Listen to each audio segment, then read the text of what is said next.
Here are the top 10 things people should absolutely avoid doing after knee replacement surgery. I'll share these things with you in order of those that you should be avoiding in the short term right after surgery to the long term, like if you've had surgery 6 months, 12 months, or more. There are things you should avoid in that situation. In the short term, right after surgery, you should avoid sitting for long periods of time. And usually it's more than about 20 to 30 minutes because if you sit still without any motion, there's a greater risk of getting a blood clot, which could be absolutely disastrous for you if you've had surgery. This could cause a pulmonary embolism, which is basically like a version of a heart attack. You can get a clot that goes up into your heart or up into your brain, which can cause stroke. So you want to make sure within the first couple of months after surgery that you're moving frequently. If you're asleep, it's a little bit different, but if you're just sitting all day long, that is not a good thing for you. Number two is walking without something to balance with. Right after surgery, you should be using a walker, some crutches, or at least a cane. You need to have something that gives you adequate balance because should you fall or even stumble where you don't fall but you lose your balance and you have to quickly move your legs, if your knee is not healed enough, there's a chance that you could re-injure your knee and possibly have to redo that surgery you just went through. Number three is skipping pain medications. Your doctor probably gave you a regimen of pain medications to take during and after the surgery. And right after surgery, you need to be taking those because you just underwent massive surgery. You had bones replaced, the ends of your thigh bone and your shin bone have been replaced, and probably your kneecap too. And that is tremendously painful. So the doctor will give you certain pain medications so that you can tolerate sleeping and being able to move in ways that you're supposed to right after surgery. Now, sleep's super important because that's when you do the most healing possible. So if you're not getting adequate sleep because you're in pain, you might need to be on those pain medications more so than you thought. I see too many people trying to tough it out after the surgery and reduce the amount of pain medications they're taking for good reason because they want to avoid all the side effects of pain medication. But you do need to realize that this is just a temporary time while you're healing after the knee replacement, that you need to be on those medications so that you don't have other side effects from not being able to sleep enough or not being able to move as well as you could because of the pain. Now we're moving into slightly more long-term, not quite long-term, but mid-term.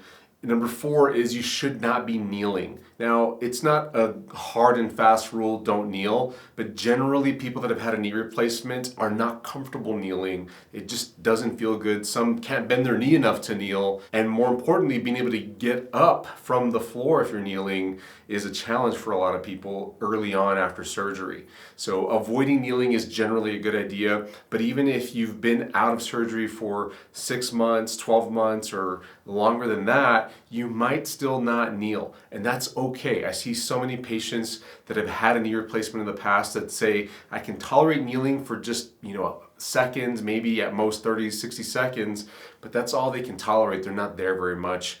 And this comes into play with activities like cleaning down on the floor, gardening, or other things where you might need to get down on the ground and kneel. You might get some help when you run into these situations if you had a knee replacement. Number five is doing your physical therapy exercises. Chances are you're going to be doing a physical therapy routine after you have your knee replacement where you'll go to a clinic or you might have somebody come to your house and they'll run you through exercises, movements, and stretches that you need to do in order to gain your full flexibility back in your knee and get back to walking and activities as normally as possible. Now, they'll usually tell you to do certain things at home outside of your appointments.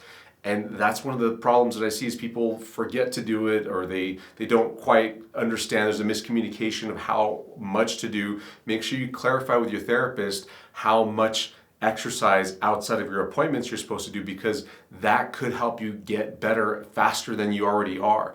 Now on the flip side of that, it is possible to overdo it, so make sure that you're not in pain, you're not running into any problems, and communicate well with your physical therapist so that you're moving forward at the right pace that's best for your situation. Now let's begin to talk more long term. Now number six is maintaining your long-term fitness. After you're done rehabilitating with the physical therapist, this is usually at least 3 months out from having your knee replacement surgery. What I see many patients do is drop off doing any sort of exercise. Now they're typically more active at this point. They're on their feet, they're getting back to chores, errands, normal daily activities.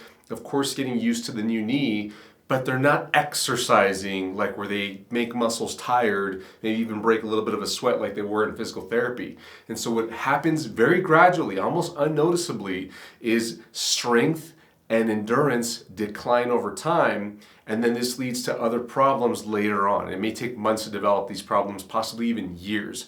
But because there's a decline in strength and endurance, and it's so gradual and subtle, this can set up other problems later on. So it's important for you to make sure that you maintain some sort of regular exercise routine so that you can keep up your fitness for the long term. Number 7 is contact sports. Now this might seem kind of obvious, but for some people it does need to be clearly stated. Contact sports should be avoided. Now we're talking even incidental contact sports like basketball, soccer, they're not true contact sports, but you might incidentally bump into somebody or somebody might bump into you. If there's any activities or sports where there's potential to have contact or there's definitely contact, you need to avoid those and just scratch those off the list of things that you're going to be keeping up in the long term.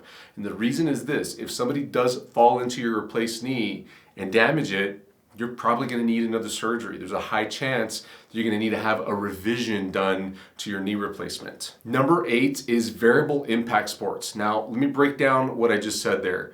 Variable just means that there's a changing variable. Like you can move this way, you can move that way, you might need to step this way or that way. Impact means that there's going to be some sort of force that's suddenly going to go through your leg and eventually through your knee, and it's typically a sport. Now I'm talking about things like skiing, any sort of jumping activities, especially things like a trampoline, where you can't always control the exact direction that your leg is going to go in. There's a chance that your foot might go this way or that way, and it's not super predictable. In those situations, you want to avoid those because you might twist or hurt your knee. Now, the reason why I'm not saying all impact sports is because some sports or activities might be seen as impact sports. The one that comes to mind specifically is weightlifting, because you're putting more pressure through your joints.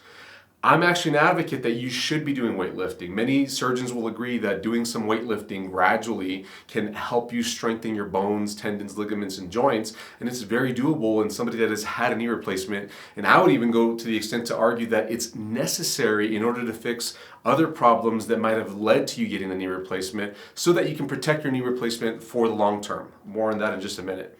But there are some impact sports like weightlifting that I think you should look forward to doing, you should be putting into your routine. But the variable impact sports like skiing, any sort of sport where you're having to cut and change directions, those are not a good idea to keep doing. And number 9 is doing too much too soon.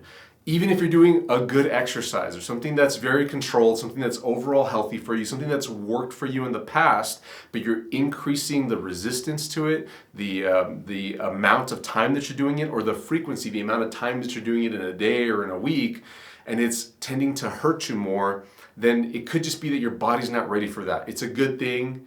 It's just that you need more time to adapt. Your muscles, tendons, ligaments, even the bones where they attach to the parts that were installed for your knee replacement, that needs to adapt as well so that you can tolerate doing those activities at a more frequent or more intense amount without getting irritation or inflammation, without hurting yourself more. Be sure to build in rest days so that you can have time to recover from the activity that you did. That'll give your body a chance to adapt so that you can go back to doing those activities at a greater intensity gradually over time. And number 10 is assuming that the surgery fixed everything.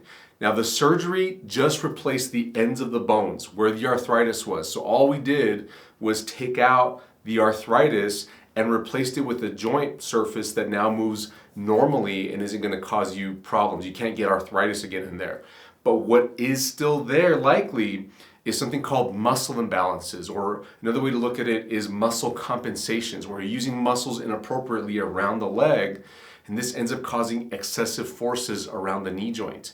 This can still set you up to get irritation in ligaments, tendons, even the bones, the muscles as well, and nerves, and can cause you pain and problems even though your knee joint has been replaced. So it's a fallacy to believe that if you had a knee replacement surgery that you could get back to doing whatever you want, walking as long as you want, being able to exercise as frequently as you want.